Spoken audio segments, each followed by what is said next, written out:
Eu acho que o primeiro aspecto da análise da situação política que nós temos que fazer, para esclarecer de vez o problema, é a questão da greve dos caminhoneiros. Né? Ao ver a greve dos caminhoneiros, uma série de setores políticos, pessoas que participam do movimento, que acompanham, etc. e tal, foram levadas à conclusão de que esse daí seria um movimento de direita. Né? Porque, logicamente, que em determinadas redes sociais, até na imprensa, apareciam aí caminhoneiros pedindo a intervenção militar. Então as pessoas concluíram de uma maneira superficialmente lógica que se aparecem pessoas pedindo a intervenção militar, o movimento de direita está pedindo a intervenção militar. Isso, logicamente, não, em primeiro lugar, não é assim. Tá? Existe um setor dos caminhoneiros que pede intervenção militar e existe outro setor que é petista, que é cotista. O movimento é muito confuso desse ponto de vista e muito dividido. Não há nenhuma maioria, nenhuma hegemonia da direita sobre o movimento. Isso é falso. Mas o mais importante não é justamente esse aspecto. O mais importante é um problema de método que nós temos que ressaltar aqui. Toda vez que nós vemos um determinado movimento de massas, né, ou às vezes até movimentos minoritários e tudo mais, nós temos que estabelecer uma diferenciação entre o que o movimento pensa de si mesmo e o que ele realmente é. Né? Essa é uma frase. Marx tem uma frase que ele fala o seguinte: ninguém pode pensar, ninguém pode analisar uma época histórica pelo que ela pensa de si mesma. Né? Por exemplo, tem muita gente que acha que muitos desses direitistas aí devem achar que eles são um Mussolini, mas isso é só está na imaginação deles. Eles não são Mussolini coisa nenhuma, eles são, provavelmente o cidadão lá é dono de uma padaria, né? E nunca vai passar de ser dono de padaria. Ele não é nem um Napoleão Bonaparte, nem um Adolf Hitler, nem um Mussolini. Quer dizer, o que a pessoa pensa que ela é, não expressa a verdade do que ela realmente é. Nós temos que partir desse fato, né? Diante de todos os fenômenos. Por exemplo, muita gente acha que nos conflitos internacionais você tem que olhar para ver qual é a ideologia de quem está se batendo. Então, por exemplo, você vê toda essa rebelião árabe por aí, né? Eu cito o caso porque ele é bem presente aqui num país como a França. Você vê toda essa rebelião e os árabes, às vezes verdadeiramente, às vezes de maneira totalmente falsa, são mostrados como ditatoriais, fanáticos religiosos, serem contra os direitos das mulheres, etc. e tal, e muita gente acha que isso é o caráter decisivo do problema. E aí, vamos supor, o governo britânico, norte-americano, francês, que intervém nesses países, é mostrado como sendo um governo democrático, parlamentar, respeitador dos direitos humanos, etc. e tal. Essa é uma maneira totalmente equivocada de ver as coisas. Os árabes são um povo massacrado, pobre, profundamente espoliados pelas potências internacionais, e as potências internacionais têm uma atividade monstruosa de destruição dos países árabes. Aí o cidadão, logicamente, perde a cabeça e responde da maneira que ele acha mais conveniente. Mas nós temos que entender qual é o fundo objetivo da coisa. Nós não podemos nos guiar pela boa ou má intenção, ou pela boa ou má ideologia de cada um. Né? Nesse sentido, no que diz respeito à greve dos caminhoneiros, nós temos uma greve que é um movimento nacional, cujo motivo, né, cuja razão de ser objetiva é a luta contra a política imperialista na Petrobras. A política imperialista levou a um aumento nos combustíveis e colocou os caminhoneiros, que já estavam com a corda no pescoço, à beira da falência. Se o caminhoneiro que saiu à rua para lutar contra a Petrobras, ele acha, né, que ele é a pessoa mais direitista do mundo, que ele apoia os Estados Unidos, que ele quer viver em Miami, ele sai com a bandeira norte-americana nas costas, e etc, etc, ou qualquer outra coisa que eles pensem, porque é difícil até entender o que esse pessoal pensa. Bom, ele não sabe o que ele está fazendo. O que ele está fazendo é resistir ao ataque imperialista contra ele.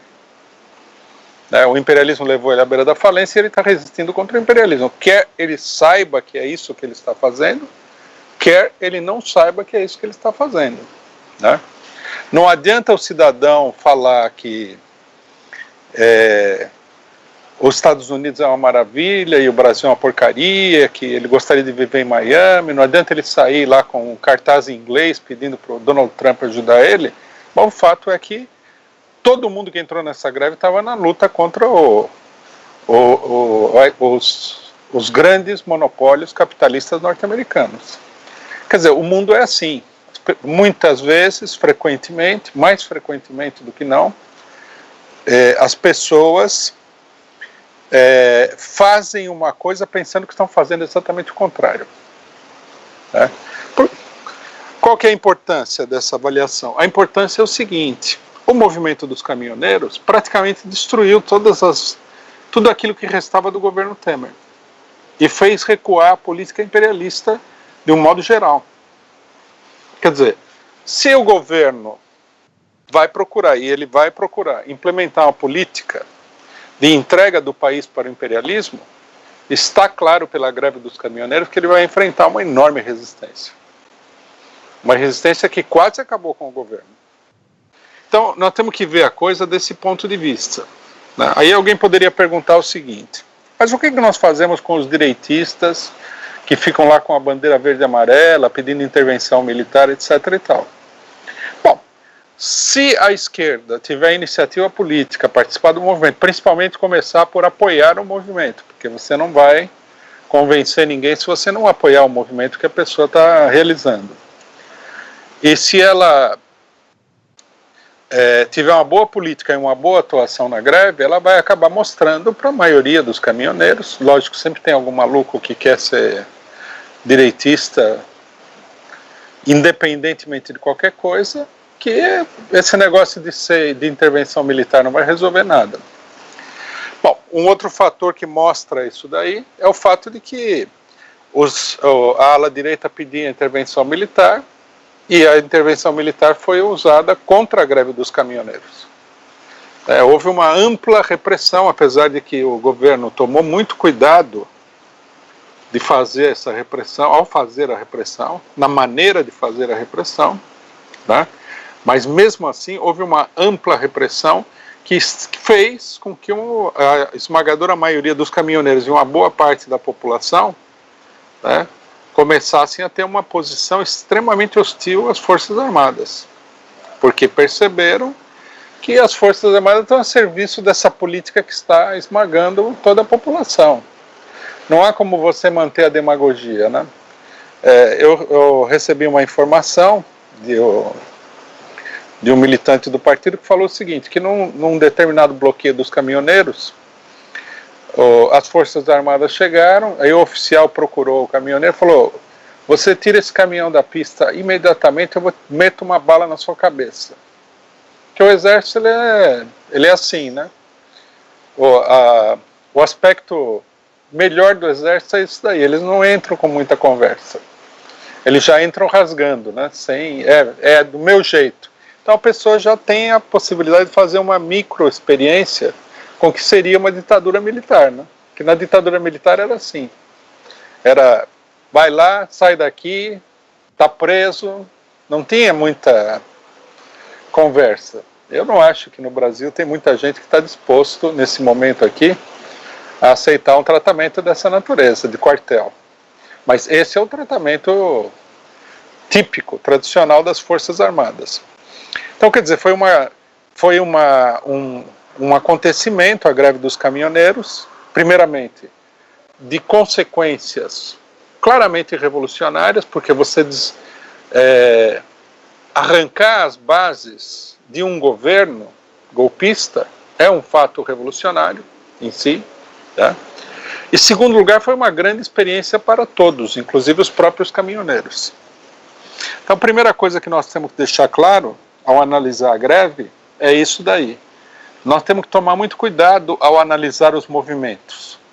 Por exemplo, o primeiro movimento de caminhoneiros que houve durante a luta, durante a operação do impeachment contra Dilma Rousseff, foi um movimento minoritário, artificial, instigado pela direita para dar a impressão de que os caminhoneiros estavam a favor da derrubada do governo. Não foi um movimento dessa magnitude. Quando você tem movimentos dessa magnitude, em geral, é importante ver quais são os motivos que levam tanta gente a se manifestar.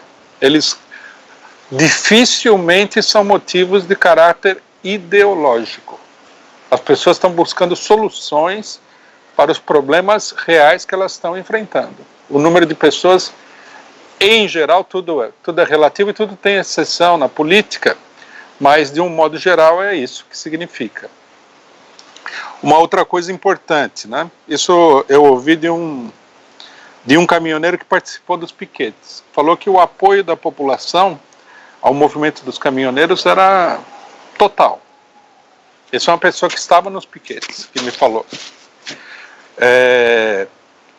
E falou, inclusive, o seguinte, que sem o apoio da população, o movimento não teria conseguido ir tão longe. Então, aqui nós temos um segundo dado, que é muito importante, essa pode ser verificado em várias situações, que é que o movimento dos caminhoneiros, ele começou a ser um catalisador da tendência geral da população a se opor ao governo. Quer dizer, um dado muito significativo, mas esse dado, por exemplo, tem que ser analisado cuidadosamente para que nós tiremos conclusões políticas claras desse fato.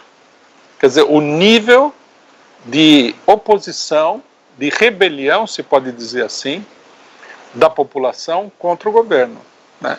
Existe aí o mito de que muitos sindicalistas que no Brasil e em vários outros países do mundo pensam assim, que você não deve fazer greves que prejudiquem a população porque a greve é impopular.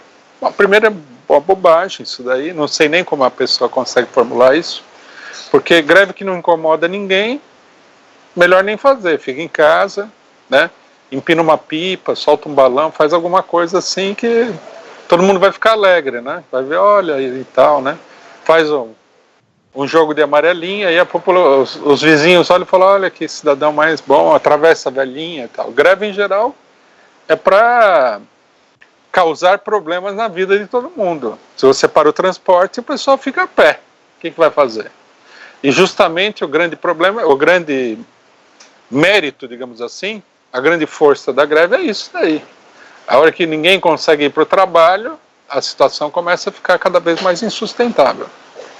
Bom, então tem gente que tem essa ideia, né, de que a greve não pode prejudicar a população porque ela perderia o apoio da população. A greve dos caminhoneiros, ela produziu um efeito na vida, no cotidiano das pessoas no Brasil extraordinariamente grande. E as pessoas apoiaram a greve, desmistificando esse fato. Tudo depende, na realidade, de se um determinado movimento consegue ou não apontar para a maioria da população um caminho que ela identifique como sendo de resolução dos seus próprios problemas. Essa aqui é a questão-chave. Se a população acha que aquele movimento é um movimento positivo do ponto de vista dela, né, e logicamente que para ela achar isso há condições, o movimento precisa ser forte, precisa ser capaz de mudar, etc. e tal. Ela vai apoiar o movimento. Esse é o problema-chave, uma lição a ser extraída para outros movimentos, né?